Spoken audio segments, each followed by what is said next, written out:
과거 속 오늘은 어떤 일들이 있었을까요? 영상으로 떠나는 라떼뉴스 여행. 영상실록 오늘 안녕하세요. 아나운서 조진영. 아나운서 조혜진입니다. 예진 씨 지난밤에 별일 없었죠? 별일이 있었어요. 뭐였죠? 밤새 모기 때문에 잠도 못 자고 고생을 얼마나 했는지 몰라요. 그래서 그런지 약간 목이 좀 잠겨 보이는 것 같기도 하고 네. 눈도 좀 뒤집어지려고 하고 그런 것 같은데. 죽을 것 같아요. 그런데 걱정 마세요. 옛말에 처서가 지나면 모기도 입이 비뚤어진다라는 말이 있거든요. 매년 8월 23일이 처서니까 곧 더위도 한풀 꺾이고 꿀잠도 가능할 겁니다. 그렇구나. 근데 사실 뭐 모기 때문에 못 잔 것도 있지만 다른 이유가 있어요. 오늘은 또 어떤 과거 여행을 할까 설레서 잠이 안 오는 거 있죠? 저는 설마 했어요. 홍보 열심히 해야 되잖아요. 그럼요. 으이그. 그럼 오늘도 얼른 떠나봐야겠죠.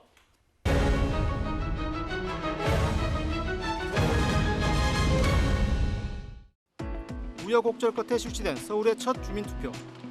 오늘 밤 투표함을 열지 못 열지에 따라 1년 넘게 이어졌던 무상급식 논쟁과 서울시장 오세훈의 운명이 판가름납니다. 2011년 8월 24일 서울에서 무상급식 관련 주민투표가 실시됐습니다. 우리나라에서 급식은 여성의 사회 진출이 많아진 1980년대부터 본격적으로 도입됐는데요. 제7차 경제사회발전 5개년 계획이 끝나는 1996년이 지나면 전국의 거의 모든 국민학교 어린이들이 급식을 받을 수 있도록 할 계획입니다. 1981년 학교급식법과 학교급식 시행령을 기점으로 점심을 굶는 학생을 위주로 식사를 제공하다 1998년부터는 전국 모든 초등학교에서 급식을 실시했습니다. 2000년대에 들어서면서 중학교와 고등학교로 확대됐고 2003년 초중고 전면 급식이 실시됐는데요. 급식이 이렇게 변화해오던 중 2010년 무렵 무상급식에 관한 논란이 떠올랐습니다. 이 당시에는 무상급식이 복지 포퓰리즘이다. 아니다. 급식 차별을 없애야 한다. 이런 논란이 많았잖아요. 맞아요. 진혁 씨는 급식 세대였죠? 당연하죠. 제가 무슨 책보에다가 도시락 싸서 다닌 줄 아세요? 찬성 76명, 기권 18명으로 가결되었음을 선포합니다. 특히 오세훈 서울시장은 2010년 서울시의회가 초등학교 무상급식을 위한 조례를 제정하자 거세게 반대했습니다. 2011년 8월 그는 서울시장직을 걸고 무상급식 전면 시행 여부를 주민투표에까지 붙였지만 투표율이 성립 요건 33.3%에도 미치지 못해 개표조차 하지 못했는데요.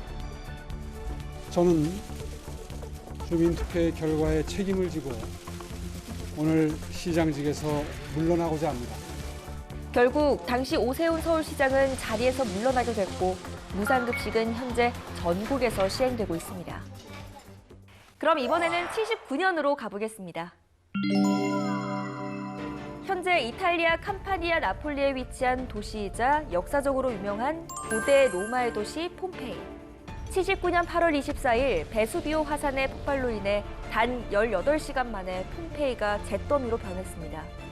이 도시는 오랜 시간 잊혀졌다가 1592년 폼페이 위를 가로지르는 운하를 건설하는 과정에서 건물과 회화 작품들이 발굴돼 사람들에게 알려졌는데요. 도시 전체가 순식간에 사라질 정도면 정말 엄청난 화산 폭발이었을 것 같아요. 그렇죠. 지금까지도 유적이 발견되고 있으니까요. 또 2000년 전 숨진 두 남성의 온전한 유해가 발견되기도 했어요. 발견 후 현재 폼페이는 과거 형태를 어렴풋이 짐작할 수 있을 정도의 수준까지 이르렀는데요. 폼페이 유적지는 보존 상태가 훌륭한 데다 당시 사람들의 삶을 엿볼 수 있는 고고학적 가치도 커서 1997년 유네스코 세계유산에 등재되기도 했습니다. 1년에 400만 명 안팎의 내외국인 방문객이 찾는 관광명소 폼페이. 그 놀랍고 신비한 이야기는 여전히 계속되고 있습니다. 그럼 이번에는 1995년으로 떠나볼까요? Please welcome Bill Gates and the Bill Gates Dancers.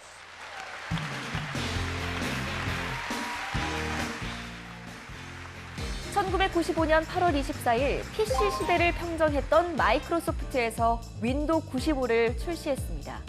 당시 윈도우 95는 운영체제 역사의 한 획을 그은 작품인데요. 도스의 잔재가 남아있긴 했지만 이전 버전과 확연히 다른 기능이 있었기 때문입니다. 플러그 앤 플레이 기능, 멀티태스킹까지 당시 PC 사용자들은 저절로 새로운 프로그램을 설치해주던 윈도우 95의 놀라운 능력에 감탄을 금치 못했는데요. 진혁 씨는 윈도우 95 사용해 보셨죠? 그렇죠. 저희 집은 어렸을 때부터 컴퓨터가 있었기 때문에 저는 도스도 사용해봤던 기억이 납니다. 그래요? 네. 그 혹시 그 PC에서 이 시작 버튼 기억하세요? 당연하죠. 컴퓨터를 이제 시작하면 그냥 네. 그 버튼부터 누르고 시작했었어요.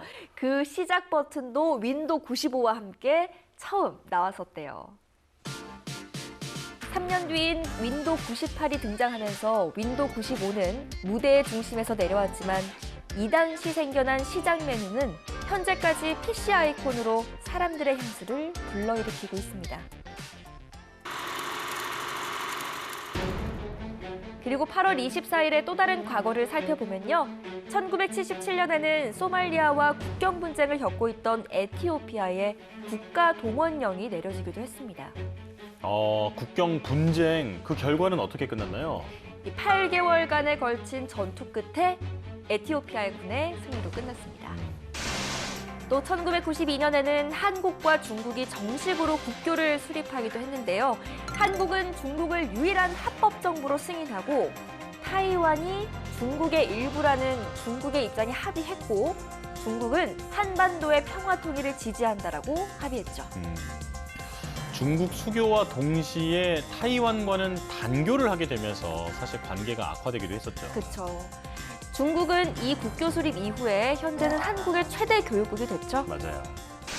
이뿐만 아니라 1945년에는 강제 노동에 징용됐던 한국인들을 태우고 송환하던 배가 교토의 한 항구에서 폭파돼 549명이 사망한 사고도 있었습니다.